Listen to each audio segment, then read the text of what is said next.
बाबा साहब भीमराव अंबेडकर, जिन्हें एक वर्ग पूजता है और कई वर्ग उनकी विचारधारा, उनके संविधान को मान कर आगे बढ़ते हैं, लेकिन इन दिनों बाबा साहब भीमराव अंबेडकर पर सियासत भी गर्मा गई।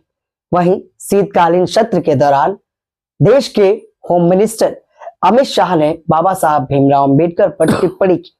वो टिप्पणी किस हद तक सही, किस हद तक गलत, ये तो पूरा बयान सुनने के बाद ही पता चल जाता है। लेकिन इस बयान को लेकर कांग्रेस और तमाम विपक्षी दल सवाल पूछ रहे हैं कि बाबा साहब का अपमान आखिर क्यों किया गया। हमारे साथ बातचीत करने के लिए दलित चिंतक विशाल आनंद है, जो लगातार दलित शोषित वंचित पर अपने वक्तव्य को रखते हैं। विशाल जी, किस तरह से देख रहे हैं? और मैंने भी पूरा बयान सुना है अमित शाह का। उन्होंने कहीं ना कहीं कांग्रेस को लताड़ा है और कांग्रेस को यह भी कहा है कि उन्होंने बाबा साहब भीमराव अंबेडकर का अपमान किया था। किस तरह से इसे देखते हैं, क्योंकि कहीं ना कहीं इस तरह का बयान अशोभनीय तो है। देखिए, बयान माननीय गृह मंत्री जी ने जिस सापेक्ष दिया था, उस सापेक्ष को समझने की आवश्यकता है। अगर उस बयान की अगर आलोचना करता है कोई, तो उसको इस सापेक्ष को समझने की आवश्यकता है कि ये बयान जो है, ये किसी बयान को बाबा साहब को अपमानित करने के लिए नहीं दिया गया।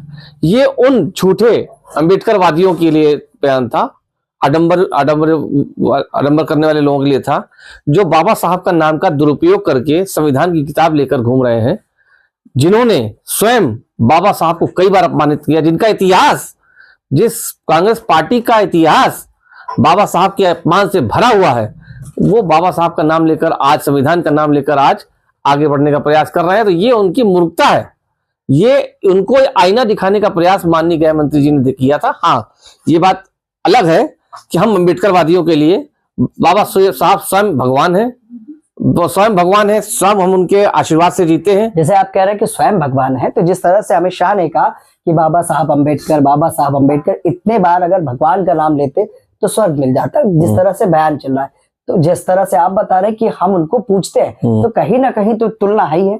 नहीं, तुलना देखिए, उन्होंने ये, मैंने कहा ना कि अगर इसको देखना है तो कांग्रेस के संपूर्ण इतिहास को देखना होगा, क्योंकि हम माननीय गृह मंत्री जी ने सिर्फ इसलिए कहा कि ये जो अंबेडकर साहब के विरोधी हैं, जिन्होंने एक समय ऐसा आया कि बाबा साहब को उनके मंत्रिमंडल से इस्तीफा देना पड़ा, पंडित जवाहरलाल नेहरू के मंत्रिमंडल से इस्तीफा देना पड़ा, सिर्फ अपमानित होने के कारण, उनकी बात को न मानने के कारण, उनका बार बार विरोध देखने होने के कारण, उनको दलितों, आदिवासियों, पिछड़ों की मांगे पूरी न करने के कारण कांग्रेस ने उनकी कभी मांगे पूरी नहीं की, उनकी बातों पे, विचारों पर ध्यान नहीं दिया, उनको हमेशा दोयम दर्जे का नेता बनाने का प्रयास किया। कांग्रेस ने हमेशा प्रयास किया कि बाबा साहब अम्बेडकर को पंडित जवाहरलाल नेहरू से बड़ा नेता न बनने दिया जाए, क्योंकि उनको डर था कि कहीं ऐसा ना हो, बाबा साहब अम्बेडकर जिस तरह की विचारधारा के लिए साथ चल रहे हैं, जिन लोगों के लिए लड़ाई लड़ रहे हैं, कि ऐसा ना हो जाए कि बाबा साहब एक बड़ा चेहरा बन जाए और पंडित जवाहरलाल नेहरू दोयम दर्जे के नेता बन जाए। देखिए, विचारधारा की बात होती है। बाबा साहब अंबेडकर जो संविधान रचयिता है, जिनके संविधान से आज पूरा सदन और पूरे देश की राजनीति भी चलती है।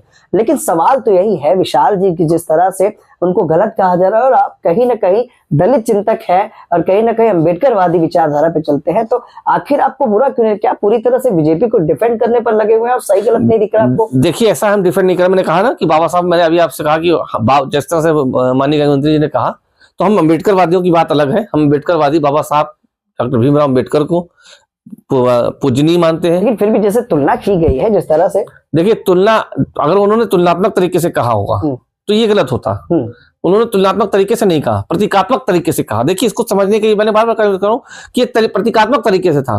कुछ लोग संविधान पर, देखिए चर्चा किस पे थी, संविधान, ये जो चर्चा संसद में चल रही थी, जिसपे गृहमंत्री जी का बयान आया, ये चर्चा ही संविधान पे थी। संविधान के 75 साल पूरे होने पर यह चर्चा हो रही थी, 2 दिवसीय चर्चा रखी गई थी संसद में। उसी चर्चा के दौरान उन्होंने कहा कि बाबा साहब का नाम अंबेडकर पर जिस तरह से ले रहे हैं, जिस तरह से लेकर आज अपनी राजनीति को चमकाने का प्रयास कर रहे हैं, 70 सालों की राजनीति में कांग्रेस ने कभी बाबा साहब अम्बेडकर को यह सम्मान नहीं दिया। 35 साल लगे आजादी के बाद भारत रत्न के लिए नामांकित करने के लिए बाबा साहब अम्बेडकर को। बाबा साहब अम्बेडकर को, आपको बताऊं मैं, इतिहास के पन्ने अगर पलटे जाए, सन 1932 में जब बाबा साहब ने हिंदू कोड बिल की बात कही, हिंदू कोड बिल की चर्चा शुरू की। उसके बाद जब उन्होंने लोगों से कहा कि पृथक निर्वाचन प्रणाली की बात कही, पृथक निर्वाचन प्रणाली में जब दलितों को, जिन्हें अछूत कहा जाता था, उस वक्त दलित नहीं शब्द होता था, अछूत प्रयोग होता था, अछूतों को 2 वोट देने का प्रयोग की बात आई, उनके हक हकूक की बात आई, तो गांधी परिवार ने, इसमें महात्मा गांधी जी भी थे, गांधी परिवार ने, महात्मा गांधी ने नर्मदा जेल में आमरण अनशन शुरू कर दिया, अपनी पत्नी को उनकी बहू बता के उनके घर भेजा और उनके सामने कहा कि अगर वो नहीं मानेंगे तो ये बहू और कस्तूरबा गांधी और उनके साथ की महिलाएं जमीन पे लेट गई। तो मजबूर होकर बाबा साहब अम्बेडकर को पूना पैक्ट करना पड़ा। उस पूना पैक्ट के माध्यम से ये पृथक निर्वाचन प्रणाली का मामला खत्म कर दिया गया और बाबा साहब को यह कहना पड़ा कि पूना पैक्ट के माध्यम से कांग्रेस ने अछूतों के हक हकूक को चूस कर उसका छिलका अछूतों के मुंह पे मार दिया। ये शब्द थे बाबा साहब अम्बेडकर के। ये कांग्रेस का इतिहास है, ये कांग्रेस के लिए कहा है। विशाल जी, क्या लगता है आज का जो लोकतंत्र है, आज की जो सरकार है केंद्र में, प्रदेश में, कई राज्यों में सरकार बीजेपी की, क्या लगता है लोकतंत्र के हिसाब से चल रही है? क्योंकि तमाम सवाल अभी हम आपसे पूछेंगे जो सदन को ही लेकर है, जहां पर एक संगोल रख दिया गया है। संगोल किस चीज का प्रतीक है? देखिए, राजशाही का? इससे पहले जो संगोल था जी, जिसे हटाया गया, राजदंड जिसे कहा जाता था, उस राजदंड को हटाकर सेंगोल की स्थापना की गई। सेंगोल साउथ हमारा जो दक्षिणी भारत है, दक्षिण भारत से बना हुआ एक संगोल शब्द है, जिसका ये प्रतीक होता है कि ये एक संपूर्ण, एक बराबर के हक हुकूक की सरकार चल रही है। संगोल के बारे में अगर देखें तो भगवान विष्णु से लिया गया है संगोल को। ये एक प्राचीन मंदिर है साउथ में, दक्षिणी भारत में, वहां से संगोल को लाया गया और यहाँ पे उसी संगोल का प्रतीकात्मक रूप से इसको स्थापना की गई। जब विपक्ष कह रहा है कि ये राजशाही, ये तानाशाही का प्रतीक है, इसे हटा देना चाहिए, तो क्यों? देखिए, विपक्ष एक तरफ संविधान की बात, देखिए विपक्ष की तो आदत है हर बात का विरोध करना। विपक्ष की तो आदत है, उसको आदत है, वो तो राजशाही को, लोकतंत्र को तानाशाही बताते हैं। खुद चुनाव किसी राज्य में जीतते हैं तो ईवीएम उनके लिए ठीक होती है। तो मौजूदा सरकार जब विपक्ष में थी तो ये भी तो यही करती थी। देखिए, मौजूदा सरकार तो कहती थी बहुत सी चीजों को लेकर, देखिए जो उन्होंने किया, आप देखिए बाबा साहब अम्बेडकर की बात चलती है तो बाबा साहब अम्बेडकर के पंच तीर्थों का निर्माण अगर किसी ने किया तो भारतीय जनता पार्टी की सरकार ने किया। बाबा साहब को लेकर जितने भी जो भी उनके लंदन के जो उनका आवास था जिसको खरीदने की बात चली, वो उसके लिए भी प्रयास भारतीय जनता पार्टी ने किया और फाइनली उसको करके दिया।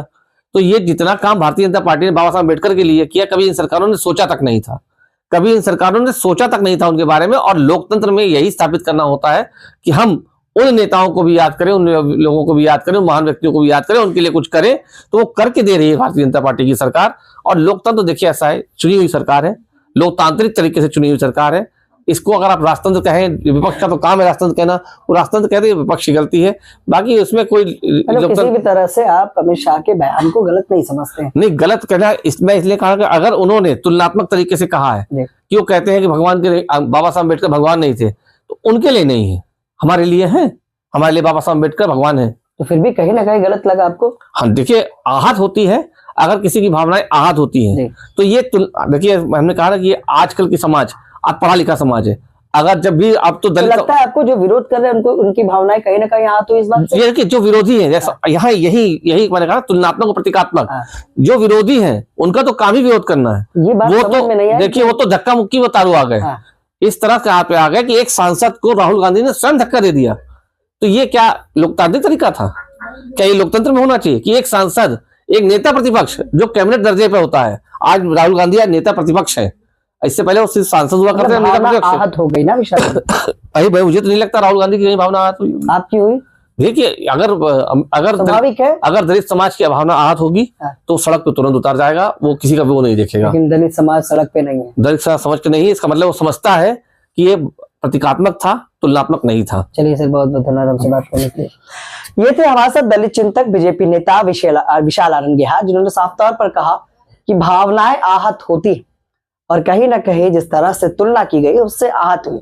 इस मामले को लेकर अमित शाह ने भी एक पीसी की एक प्रेस कॉन्फ्रेंस की, जिसमें उन्होंने साफ तौर पर यह बात कही है कि हमारे बयान को तोड़ मरोड़ कर मीडिया में पेश किया गया।